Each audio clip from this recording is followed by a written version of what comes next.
আমাদের দুনিয়ার জীবন শেষ হয়ে যাবে, আমাদের পরকালে আবারও পুনরুত্থান করা হবে, আমাদের জীবন ফিরিয়ে দেওয়া হবে। আমাদের দুনিয়ার যত জীবন আছে সমস্ত জীবন, প্রত্যেকটা সময়, প্রত্যেকটা মুহূর্ত, প্রত্যেকটা মিনিট সেকেন্ডের হিসাব আমাকে আপনাকে কার কাছে দিতে হবে? জোরে চিল্লায় বলেন, কার কাছে? আল্লাহর কাছে। আল্লাহর নবী সাল্লাল্লাহু আলাইহি ওয়াসাল্লাম বলতেছেন, লা তাযুলু কদামা ইবনে আদম ইয়াওমাল কিয়ামাতি হাত্তা ইউসআলা আন খামসিন আন উমরিহি فيما أفنى وعن شبابه فيما أبلى وعن ماله من أين اكتسبه وفيما أنفقه وعن ماذا عمل بما علم।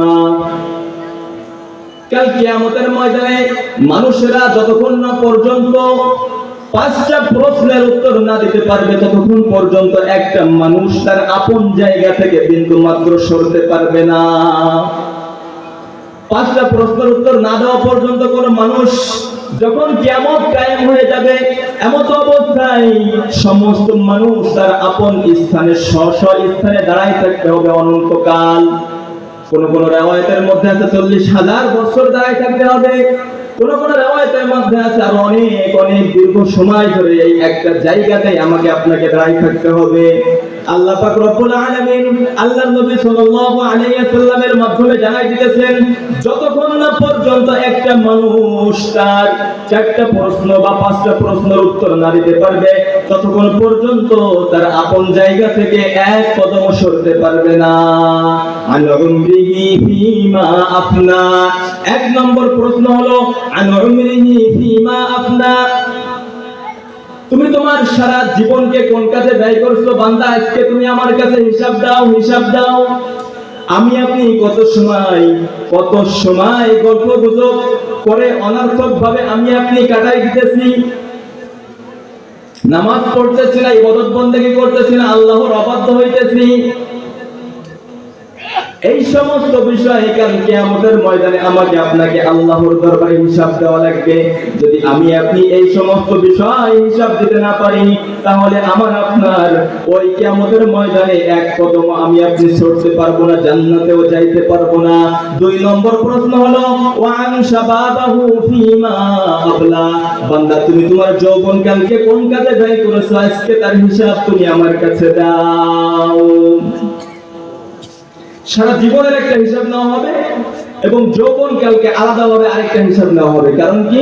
যৌবনকালের ইবাদত আল্লাহ সুবহানাহু ওয়া তাআলার কাছে অনেক দামি একটা ইবাদত। যৌবনকালে মানুষ চাইলে অনেক কিছু করতে পারে, অসম্ভব কাজকে সম্ভব করে দিতে পারে। কথা বলেন ঠিক কি ঠিক না? বাস্তব প্রমাণ আমরা পাইছি কি পাই নাই বলেন? অবশ্যই আমরা পেয়েছি। এই জন্য যৌবনকালের হিসাব আলাদাভাবে নেওয়া হবে, সারা জীবনের একটা হিসাব নেওয়া হবে। বান্দা তুমি তোমার সারা জীবনকে কোন কাজে ব্যয় করেছো এইটার হিসাব দাও। 2 নম্বর প্রশ্ন হবে বান্দা তুমি তোমার যৌবনকালকে কোন কাজে ব্যয় করছো এটার হিসাব আজকে আমার কাছে দাও। 3 নম্বর প্রশ্ন হবে ওয়ান মালাহু মিন আইনা ইকতাসাবাহু ওয়া ফীমা আনফাকাহু, ওয়ান মালাহু মিন আইনা ইকতাসাবাহু, বান্দা তুমি তোমার ধন সম্পদকে কিভাবে উপার্জন করেছো সেটার হিসাব আজকে আমার কাছে দাও। 4 নম্বর প্রশ্ন হবে অফিমা আনফাকাহু, এবং তুমি তোমার এই অর্থ ধন সম্পদ টাকা পয়সা যা কিছু উপার্জন করেছিলে এই টাকা পয়সা ধন সম্পদ তুমি কোন পথে কোন কাজে ব্যয় করেছো এটার হিসাব আজকে আমি আল্লাহর কাছে দাও। 5 নম্বর প্রশ্ন হবে ওয়ান মাযা আলিমা বিমা আমিলা, বান্দা তুমি কতটুকু জ্ঞান অর্জন করেছিলে, কতটুকু ইলম অর্জন করেছিলে এবং কত অনুযায়ী কতটুকু ইলমের উপরে আমল করেছিলে এটার হিসাব আজকে আমি আল্লাহর কাছে দাও।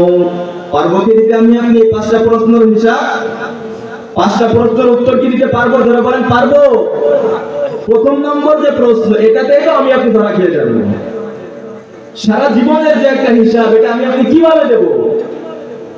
কত সময় গল্প গুজব করে আমি আপনি এরকম অহেতুক ভাবে আমি আপনি কাটাই দিতেছি, কত সময় আমার আপনার নষ্ট হয়ে যাইতেছে, কিন্তু এই সময়ের যে একটা হিসাব আমাকে আপনাকে দিতে হবে এই বিষয়ে আমি আপনি একেবারেই উদাসীন, একেবারেই গাফেল, আমার আপনার কোনো চিন্তা নাই। সম্মানিত উপস্থিতি বন্ধুগণ, আমাকে আপনাকে এই সময়ের হিসাব আল্লাহর কাছে দেওয়া লাগবে। আমার আপনার যৌবনকালের হিসাব দেওয়া লাগবে। টাকা পয়সা আমি আপনি যেভাবে উপার্জন করতেছি এবং খরচ করতেছি, এটার হিসাবও আল্লাহর কাছে দেওয়া লাগবে।